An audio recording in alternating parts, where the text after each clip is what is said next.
Hello, हाय, नमस्ते।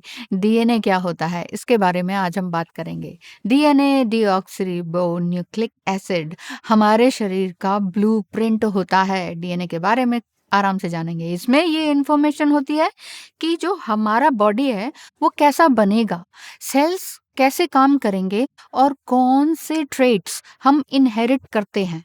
जैसे body type हो गई, इम्यूनिटी हो गई और कुछ हद तक इमोशनल रिएक्टिविटी। डीएनए सिर्फ फिजिकल चीज नहीं है। मॉडर्न साइंस ये मानता है कि स्ट्रेस, ट्रॉमा और एनवायरनमेंट डीएनए के एक्सप्रेशन को बदल सकते हैं। इसको एपिजेनेटिक्स कहते हैं। यानी जीन्स वही रहते हैं पर उनका ऑन ऑफ होना एक्सपीरियंस से बदल जाता है। समझ गए? जीन्स वही रहते हैं। तो डीएनए हीलिंग क्या है, इसके बारे में भी जानते हैं, क्योंकि हीलिंग और स्पिरिचुअल से रिलेटेड ही चैनल है। डीएनए हीलिंग एक स्पिरिचुअल थेरेप्यूटिक टर्म है। साइंस के लेवल पर हम डीएनए को मेडिटेशन से रिवायर या रीराइट नहीं कर सकते हैं, लेकिन हम अपना डीएनए एक्सप्रेशन को इन्फ्लुएंस कर सकते हैं। ये बता रही हूँ मैं।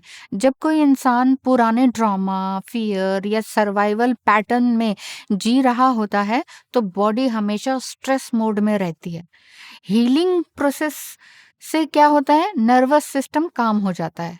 हीलिंग से हार्मोन्स होते हैं जो वो क्या होते हैं, बैलेंस होने लगते हैं, काम स्टेट में आने लगते हैं, हेल्दियर एक्सप्रेशंस होने लगते हैं और एक माइंड जो है ना खुद को सपोर्ट करता है।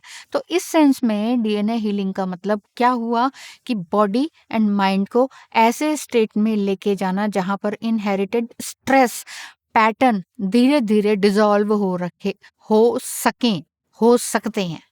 क्या DNA healing is equal to ancestral healing है या पितृदोष निवारण है, जैसे कि लास्ट वीडियो में मैंने कहा था? कॉन्सेप्चुअली हाँ, या एक दूसरे से ओवरलैप करते हैं, ये कह सकते हैं, पर लैंग्वेज अलग अलग है एक ही चीज।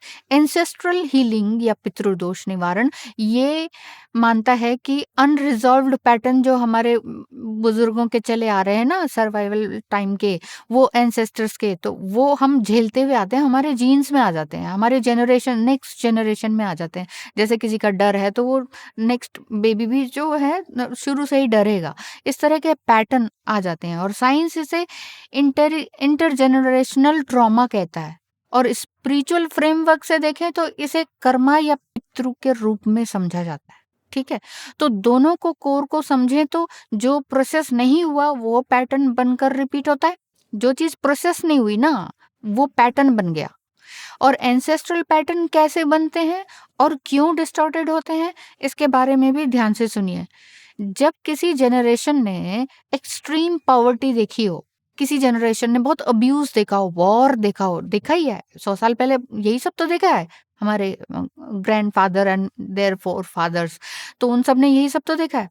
या फौज में ही है, आर्मी में, like my father and my grandfather तो उन सब ने वो सब कुछ देखा है। वो कहते थे कि सेफ रहना ठीक है, छुपके रहो, सेफ रहो, प्यार डेंजरस चीज है, पैसा कभी टिकता नहीं है, कभी भी कुछ भी हो सकता है, नेगेटिव सोचो, आज खाना है कल नहीं भी हो सकता है, आज हम यहाँ हैं कल हमें ये सब कुछ छोड़ते हुए कहीं दूर जाना जा सकता है। क्यों? क्योंकि उस टाइम वॉर का टाइम था। या कुछ जो लोग आर्मी में होते हैं उनका भी माइंड सम टाइम इसी तरह का होता है। जरूरी नहीं है कि सेफ्टी हो जाती है। बहुत लोग कहते हैं अब तो लाइफ सेट हो गई, सेट नहीं होती है, कुछ ना कुछ वहां पर चलता रहता है। इस वजह से आप फेम एंड डिफेम भी पा सकते हैं उसमें, बहुत बहुत सारी चीजें होती हैं। हाँ, तो वापस से आते हैं एंसेस्ट्रल हीलिंग में। इसका मतलब है कि आप अपने पैटर्न को एक बार फिर से वापस से रिपीट तो नहीं कर रहे हैं। जो हमारे फादर्स, फोर फादर्स, ग्रैंडफादर्स ने ये सब कुछ झेला, जो भी उनकी अंदर की नेगेटिविटी है, वही सब हम अपने खून में उसी पैटर्न को तो ही नहीं उतार रहे हैं। उनका जो किया हुआ है वो कुछ अलग हम क्यों नहीं कर रहे हैं, इसके बारे में और डिटेल में थोड़ा सा जानते हैं ताकि आपको पूरी चीजें समझ में आए। पर्सनल गाइडेंस के लिए मेरे व्हाट्सएप नंबर पर मैसेज कीजिए या फिर मेरी वेबसाइट loveinfinitelakshmi.com पर विजिट कीजिए।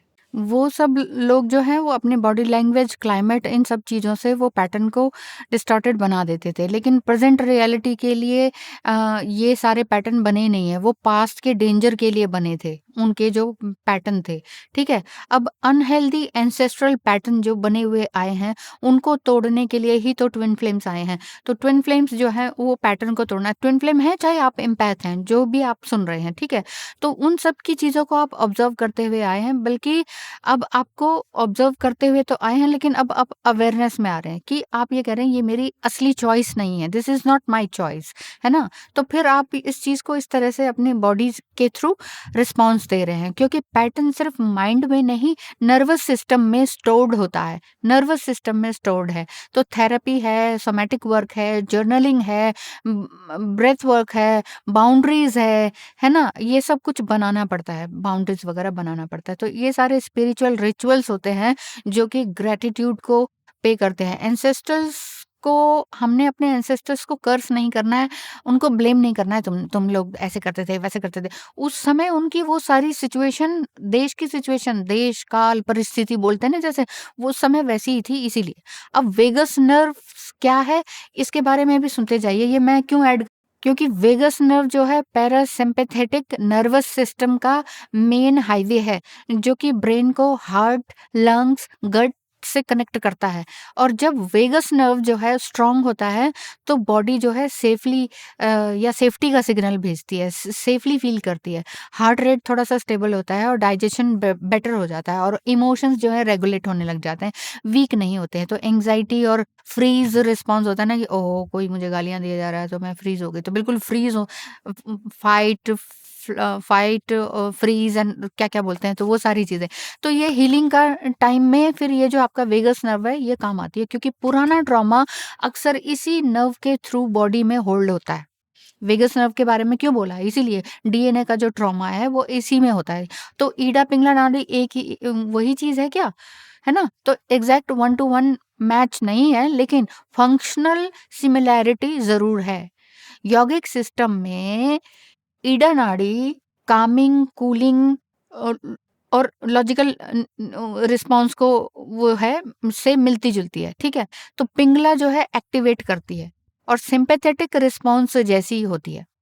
वेगस नर्व वेस्टर्न लैंग्वेज में कहा जाता है, वेस्टर्न लैंग्वेज में वही ब्रिज है जो कि यौगिक सिस्टम में पहले से इंट्यूटिवली डिस्क्राइब करते आए हैं हमारे ऋषि मुनि।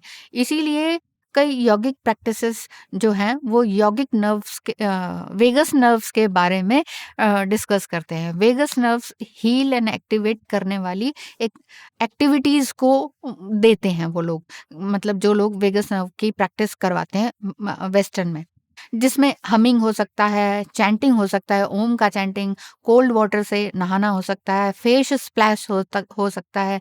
वेगस नर्व्स को स्टिमुलेट कर देते हैं ये सारी चीजें। आई टू आई सेफ कनेक्शन होता है, और पेट के साथ खेलना होता है, बेयरफुट वॉक करना होता है, रिदमिक मूवमेंट को पहचानना होता है, उसमें इफेक्टिवनेस आती है। और जो ट्रॉमा पहले थे ना, जो ट्रॉमास की इंटेंसिटी पहले थी ना, वो धीरे धीरे कम होने लगती है और थोड़ा भरोसा जमने लगता है हर चीज में।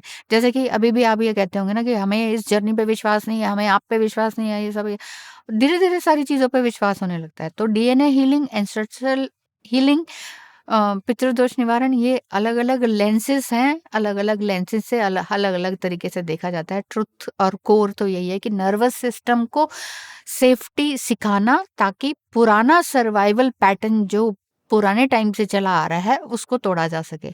जब बॉडी सेफ फील करती है तभी लाइनेज या लीनिएज का धीरे धीरे जो विजडम है विजडम में कन्वर्ट होता चला जाता है। अब ये जो प्रोसेस है इंस्टेंट होता नहीं है, ठीक है? इस प्रोसेस में टाइम लगता है।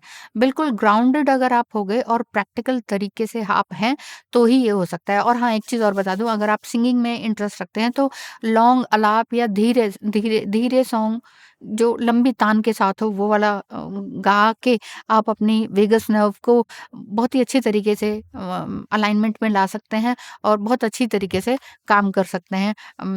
एक कॉन्शियस माइंड के साथ काम कर सकते हैं। जब जब आप आलाप लेते हैं ना, तो आप नेचुरली लिम्बिक स्टेट को छोड़ते चले जाते हैं और आपका प्रीफ्रंटल कॉर्टेक्स भी काम करने लगता है बड़े अच्छे तरीके से, और तभी आप सबसे ज़्यादा एक्टिवेट महसूस करते हैं। इसीलिए आलाप, हमिंग या धीरे-धीरे सुर में गाना बॉडी को डायरेक्ट सिग्नल देता है कि अब आप डेंजर में नहीं हैं, रिलैक्स हैं। और साउंड प्लस वाइब्रेशन का इफ़ेक्ट होता है। साउंड तो ठीक है जो मैं बोल रही हूँ, लेकिन इसमें वाइब्रेशन, वो जो लॉन्ग लंबी तान वाली आलाप है वो नहीं है, है ना? तो वो आप गा सकते हैं, वो अच्छा फ़ील कराता है आपके चेस्ट को, आपके सोलर प्लेक्सस चक्र को भी एक्टिव करता है, आपके माइंड को भी रिलैक्स करता है। तो ये चीज़ें करना आपके लिए ज़रूरी है, आपके दिल के लिए या आपके हार्ट चक्र के लिए भी ये करना बहुत ज़रूरी है। हार्ट रेट जो बहुत ज़्यादा पल्पिटेशन होता है ट्विन फ्लेम के आने या जाने से, बहुत एंग्जायटी फ़ील होती है, तो फिर आपका इमोशनल रेगुलेशन बनने लग जाता है। इसीलिए लोग गाने के बाद हल्का फ़ील करते हैं। इसीलिए कई लोग सुर में भी अच्छे से नहीं गाते, लेकिन वो गाना चाहते हैं। वो गाना क्यों चाहते हैं? बेसुरे होते हैं, लेकिन गाना क्यों चाहते हैं?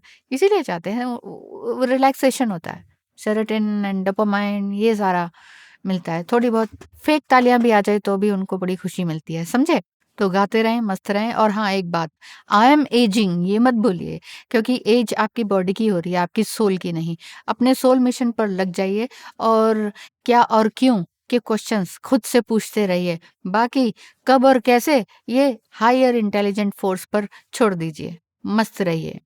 अब आगे बात करते हैं कॉस्मिक रियल्म के हिसाब से कि ट्विन फ्लेम जर्नी सिर्फ इमोशनल या रोमांटिक प्रोसेस तो नहीं है, ये आप जानते हैं, बल्कि डीएनए प्यूरिफिकेशन और वेगस नर्व हीलिंग के इनिशिएशन होती है ये, क्योंकि बिना नर्वस सिस्टम को सेफ हुए सोल लेवल यूनियन स्टेबल नहीं होता है।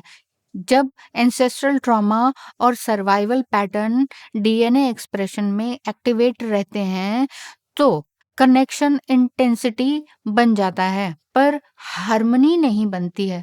वेगस नर्व्स हील होते ही बॉडी सेफ्टी को पहचानने लगती है, फियर को डिसॉल्व करने लगती है, और सेपरेशन और रनर चेजर वाली स्थिति या एक लूप में फंसना वो कोलैप्स हो जाता है। इसीलिए कॉस्मिक टाइमिंग तभी अलाइन होती है जब दोनों ट्विन फ्लेम्स अपने नर्वस सिस्टम को रेगुलेट करना सीख जाते हैं, वरना कॉस्मिक पुल स्ट्रॉन्ग होता चला जाता है, पर फिजिकल यूनियन फिर टिक नहीं पाता है। अब आप कहेंगे कि भाई उसको कौन बताए, आप करते रहिए, अपने आप हो जाएगा।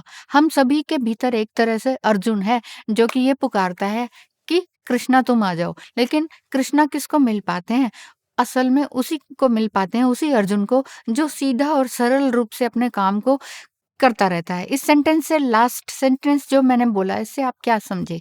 ज़रूर बताइएगा। ये मैंने इसी से रिलेटेड बोला है, ट्विन फ्लेम जर्नी से रिलेटेड, डीएनए हीलिंग से रिलेटेड और वेगस नर्व से रिलेटेड, कि अर्जुन को कृष्णा तभी मिलता है जब वो सीधा और सरल हो जाता है। इसका मीनिंग आप क्या समझे? ज़रूर बताइएगा, मैं पढ़कर ज़रूर जवाब दूँगी। Thank you so much. All the best.